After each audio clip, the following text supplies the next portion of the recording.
기도입니다. 요즘은 학교에서 학생들이 점심시간에 급식을 먹습니다. 근데 예전에는 각자 도시락을 싸서 학교에서 점심을 먹었습니다. 그래서 이 도시락에 관련된 에피소드가 아마 여러분들 많이 있을 줄로 압니다. 뭐 겨울에는 도시락을 난로 위에 이렇게 쌓아놓기도 하고, 또 점심시간 전에 도시락을 다 먹고 점심시간에는 다른 친구 도시락을 뺏어 먹기도 하고, 뭐 도시락도 모자라서 매점에서 점심을 먹기도 하고, 여러 가지 이 학창 시절에는 먹는 것과 도시락에 관련된 그런 추억과 에피소드가 다 있으신 줄로 압니다. 근데 이 점심시간에 도시락 뚜껑을 열면서 왠지 미묘한 그런 신경이 쓰이는 일들도 꽤 많이 있었습니다. 바로 도시락 안에 있는 내용물 때문이었습니다. 그래서 때로는 그 도시락 뚜껑을 열고 이렇게 밥을 먹기가 조금 꺼려지는 때도 있었고, 또 때로는 맛있는 반찬을 싸갔는데 친구들이 뺏어 먹을까봐 도시락 뚜껑을 반만 열고 그렇게 몰래 먹는 그런 때도 있었습니다.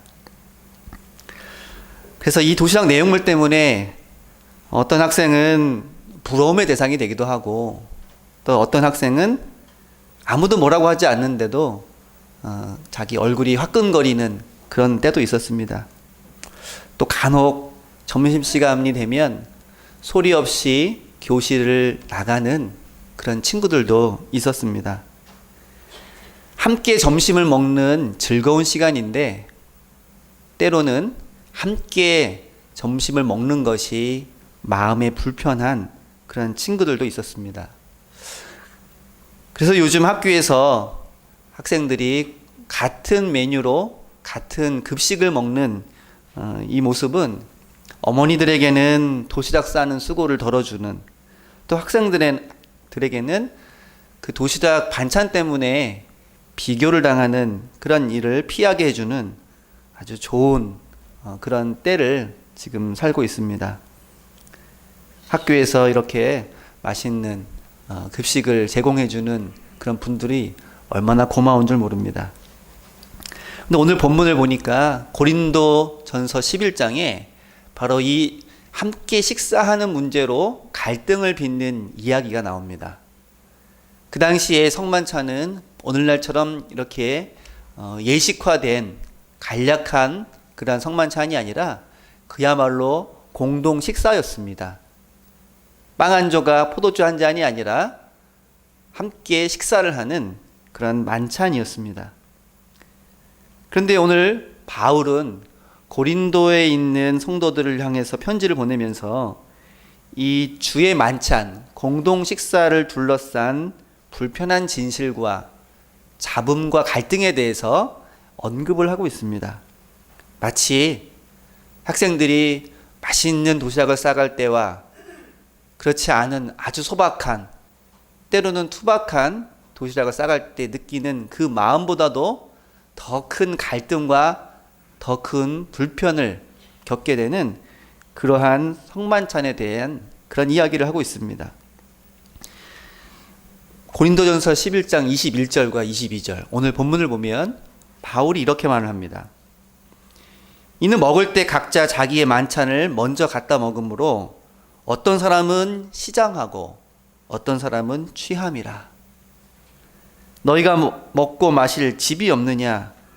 너희가 하나님의 교회를 업신여기고 빈궁한 자들을 부끄럽게 하느냐? 이 성만찬을 놓고 바울이 고린도 교회의 성도들을 책망을 하고 있습니다. 그 책망하는 이유는 교회에서 공동 식사를 하는데 그 당시에는 오늘날처럼 교회에서 준비하는 것이 아니라 각자 가지고 온 음식을 함께 나누는 그러한 모습입니다. 그런데 어떤 사람들은 아주 맛있는 산의 진미를 공동 식사로 가지고 와서 그것을 먹는데, 다른 사람들과 함께 나누는 것이 아니라 자신과 처지가 비슷한 사람들끼리 다른 장소에서 그렇게 음식과 포도주를 나누면서 공동 식사를 합니다. 그리고 그렇지 않은 자들은 각자 자기의 형편과 처지가 비슷한 사람들끼리 각자 다른 장소에서 음식을 나누는 그런 모습인데, 그 중에는 가지고 올 음식이 없어서 그 시간에 그저 다른 사람들이 먹는 모습을 바라보거나 냄새를 맡기만 하는 그런 사람들도 있었다는 것입니다. 이 주의 만찬은 구약에서는 광야에서 만나와 메추라기를 먹는 그 모습을 원형으로 하는, 또 예수님께서는 오병이어의 기적을 통해서 광야에서 모든 사람들이 같이 나눠 먹는 그러한 공평한 식사, 하나 되는 식사, 기쁨의 자리인데, 고린도 교회에서의 이 주의 만찬은 불편한 식사, 차별된 식사가 되어버리고 말았다는 것입니다. 그래서 바울은 이렇게 차별하고 다른 사람을 부끄럽게 만드는 고린도 교회의 주의 만찬을 책망을 하고 있습니다. 오늘날 우리는 교회 밖에만 나가면 이와 같은 차별된 식사가 가장 만연해 있고 당연한 사회의 모습 속에 살아가고 있습니다. 비행기를 타고 가도 돈을 얼마나 더 냈느냐에 따라서 제공되는 음식과 서비스가 아예 다릅니다. 수속 절차도 간소화해주고 모든 특혜를 주는 그러한 계층이 있고, 또 그렇지 않은 일반 사람들은 불편도 기다림도 감수해야 되는 것이 현실입니다. 은행이나 백화점에서도 그 사람이 얼마나 많은 물건을 구매했느냐에 따라서 등급이 나누어지고 전용 공간과 전용 서비스가 달라지는 그러한 시대를 우리는 당연하게 살고 있습니다. 이처럼 물질과 돈이 공고한 사회적 신분을 재구성해가는 그러한 사회 속에 살고, 우리는 그것을 매우 당연하게 생각을 합니다. 그런데 이러한 모습이 교회 안에 들어온다면 어떨까요? 바로 고린도 교회는 이와 같은 모습이 그대로 교회 안에 들어온 그러한 공동체였습니다. 그래서 바울은 그렇게 차별과 분열을 일으키는 주의 만찬을 책망하면서 온전한 성만찬의 모습을 다시 한번 이야기를 해주고 있습니다. 23절부터 25절은 그러한 원래의 의미의 주의 만찬에 대해서 다시 한번 설명을 해주고 있는데, 이것이 오늘날 성만찬 제정의 표본이 되는 그런 말씀입니다. 내가 너희에게 전한 것은 주께 받은 것이니 곧 주 예수께서 잡히시던 밤에 떡을 가지사 축사하시고 떼어 이르시되 이것은 너희를 위하는 내 몸이니 이것을 행하여 나를 기념하라 하시고, 식후에 또 그와 같이 잔을 가지시고 이르시되 이 잔은 내 피로 세운 새 언약이니 이것을 행하여 마실 때마다 나를 기념하라 하셨도다. 이것이 바울이 전한 예수님이 처음 베푸신 성만찬의 모습, 성만찬의 의미라고 하는 것입니다. 예수님이 베푸신 성만찬의 의미를 가만히 보면 새로운 언약식이라는 것을 알 수 있습니다. 출애굽기 24장 8절에 보면 이스라엘 백성과 하나님이 피의 언약을 맺습니다. 모세가 그 피를 가지고 백성에게 뿌리며 이르되 이는 여호와께서 이 모든 말씀에 대하여 너희와 세우신 언약의 피니라.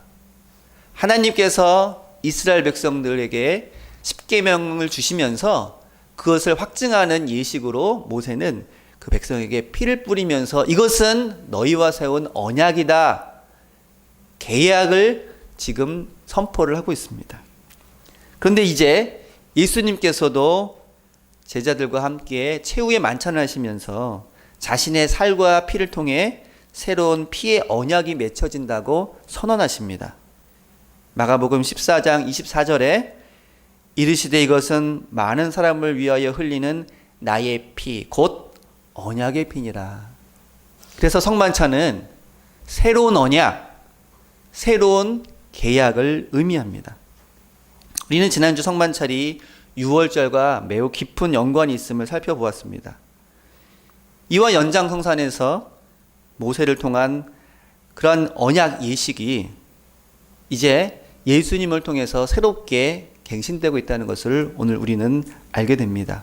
그것은 유월절을 통해서 그 이전의 낡은 애굽에서의 삶을 청산하고 새로운 하나님의 백성으로 거듭나는 것처럼 예수님의 성만찬은 그동안 살아왔던 옛 모습을 내어버리고 이제 하나님 나라의 새로운 백성으로 살아가는 새로운 예식이라고 하는 것입니다.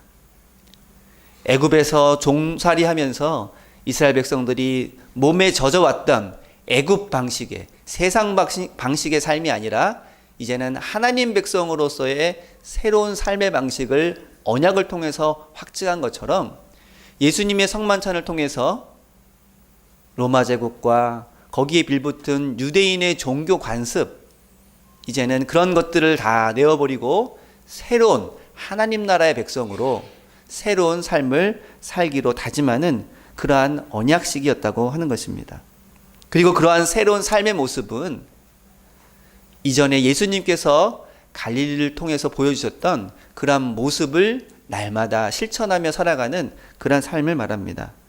그동안 예수님은 병들고 소외당한 자들을 치유해 주시고 악한 세력, 또 악한 세상 질서 가운데에 억압당하는 사람들, 귀신 들린 사람들을 치유해 주셨습니다. 그리고 하나님 나라의 백성으로서 어떻게 살아야 할 것인지를 알려주셨습니다.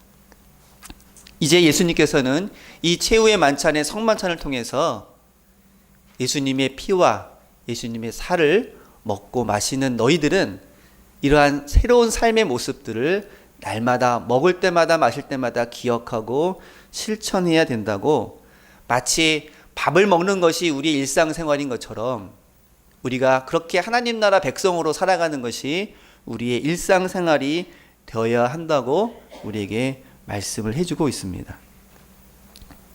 이처럼 성만찬은 예수님의 피와 살을 나누는 그런 귀한 은혜의 자리입니다. 그리고 거기에는 오늘 말씀드린 두 가지 의미가 담겨져 있습니다. 하나는 우리를 위해 죽으신 예수님과 맺은 새로운 언약의 의미. 그래서 이제는 이전에 우리의 낡은 모습들은 다 내어버리고 새로운 하나님의 자녀로 살아가야 된다는 그 의미가 담겨져 있고, 또 한 가지는 우리가 고린도 전서를 통해서 본 것처럼 주님과 하나가 되고 성도들이 하나가 되는 아무런 차별도 그리고 다툼도 없는 그런 하나됨의 의식이라고 하는 것입니다. 철학자인 아리스토텔레스가 쓴 책에 이런 이야기가 있습니다. 그 당시 그리스 시민들이 함께 모여서 무언가를 만들어가는 그러한 공동체가 얼마나 중요한 것인지를 이야기를 하면서, 함께 모인 사람들이 각자가 특별하지는 않지만 그들의 생각과 지식과 경험을 나누면 그들이 모여있는 이 공동체는 매우 탁월하고 많은 선한 것들을 이룰 수 있는 그런 공동체가 될 것이다. 근데 이 아리스토텔레스의 함께 모인 시민의 그 시민은요, 자유인만을 말합니다. 자유인. 그러나 교회에서 함께 모여 함께 식사하는 그 공동체는 자유인뿐만 아니라 그 안에는 여자도 있고, 그리고 연약한 자들, 가난한 자들, 또 노예들도 있습니다. 몸도 마음도 불편한 자들도 있습니다. 그 모든 사람들이 함께 식사하면서 누구나 다 차별이 없고 누구나 다 한 형제 자매임을 고백하는 거룩한 예식이 바로 주의 만찬, 곧 성만찬이라고 하는 것입니다. 오늘날 이러한 성만찬의 전통을 이어받은 교회는 이 두 가지 의미를 마음에 새기면서 주님의 몸과 주님의 피를 함께 나누는 이 성만찬에 동참합니다. 그저 석 달에 한 번 절기 때마다 하는 그런 의례적인 행사가 아니라 예수님의 몸과 예수님의 피를 우리가 받아 먹으면서 이전과는 새로운 삶을 살아가겠다고 하는 다짐과, 그리고 같은 빵과 포도주를 나누는 우리의 형제자매들과 함께 연합하여 아름다운 공동체를 만들어가겠다고 하는 그런 다짐이 이 안에 담겨져 있는 것입니다. 그런데 이러한 성만찬의 그 큰 뜻이 이 교회사를 통해서는 오히려 굉장히 아이러니하게도 분열의 그러한 단초가 되었습니다. 종교개혁 당시 많은 종교개혁자들이 서로 자기들의 의견을 모으는 데는 성공했는데 끝까지 일치와 그리고 합의를 보지 못했던 대목이 뭐냐면 바로 이 성만찬입니다. 성만찬의 의미를 어떻게 우리가 생각하고 어떻게 실천할 것이냐에 따라서 그 종교개혁자들, 물론 로마 카톨릭과는 서로 합의를 이루지 못했고 같은 개신교 안에서도 합의를 이루지 못하고 서로 의견이 나누어졌던 대표적인 내용 중에 하나가 바로 이 성만찬이었습니다. 그리고 오늘날 교회는 성만찬의 의미대로 서로 하나가 되고 연합하고 서로 일치를 이루는 모습이 아니라 날이 갈수록 서로 반목하고 갈등하고 다투는 모습, 이 안타까운 모습을 보여주고 있습니다. 이러한 현실 가운데 우리가 성만찬에 참여한다는 의미는 이 원래의 의미를 다시 한번 되새기고 우리 같은 가족, 같은 교회 공동체 안에서 먼저 하나가 되고 서로 연합하며 서로 겸손하게 섬기는 그러한 모습을 회복하겠다고 하는 그러한 결단의 시간이 되는 줄로 믿습니다. 예수님께서 떡과 포도주를 먹고 마실 때마다 나를 기억하라고 하신 그 의미처럼 오늘 우리도 사순절 첫째 주일의 성만찬을 맞이하게 되었는데 이 시간에 이 성만찬이 가지고 있는 이 두 가지 의미를 마음속에 새기며 우리의 삶이 날마다 새로워지기를, 그리고 우리가 서로가 하나 되며 서로 사랑으로 섬기는 거룩한 공동체가 되기를 기도하는 마음으로 이 거룩한 성만찬에 동참하는 저와 여러분 될 수 있기를 기도합니다. 기도하겠습니다. 하나님 아버지, 부족하고 연약한 저희들을 하나님의